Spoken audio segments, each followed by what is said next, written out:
பிசாசு நம்மளை கன்வின்ஸ் பண்ண பார்க்குறான் பாருங்க. நம்முடைய தோல்விகள், நம்முடைய குறைகள், நம்முடைய சிறு தவறுகள், அது இது எல்லாத்தையும் சுட்டி காமிச்சு நம்ம எப்படியாவது கீழே வச்சு மட்டம் தட்டி நம்மளை அருகதையற்றவர்கள், நாம ஆசீர்வாதத்துக்கு லாயக்கு இல்லாதவர்கள், நம்ம கர்த்தர் எப்படி ஆசீர்வதிப்பாரு.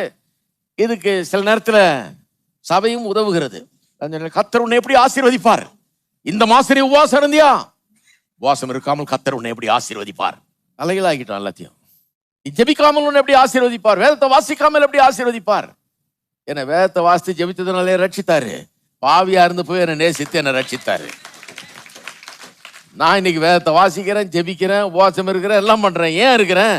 அவர் என்னை நேசிக்கிறார். இந்த அன்பான இயேசு, இந்த அன்பான ஆண்டவர், அவரை அறிந்து கொள்ளும்படியாக, அவரோட நேரத்தை செலவழிக்கும்படியாக, அவரை நான் மனதார விரும்புகிறபடினால, அவரை நேசிக்கிறபடினால, அவரிடத்துல நேரத்தை செலவழிக்க விரும்புறதுனால நான் ஜெபிக்கிறேன். அதனால நான் வசனத்தை வாசிக்கிறேன். அதனால உபவாசம் இருக்கிறேன். தலைகீழா புரிஞ்சிக்க கூடாது, எல்லாத்தையும் உல்டா வாங்கிடக்கூடாது எல்லாத்தையும்.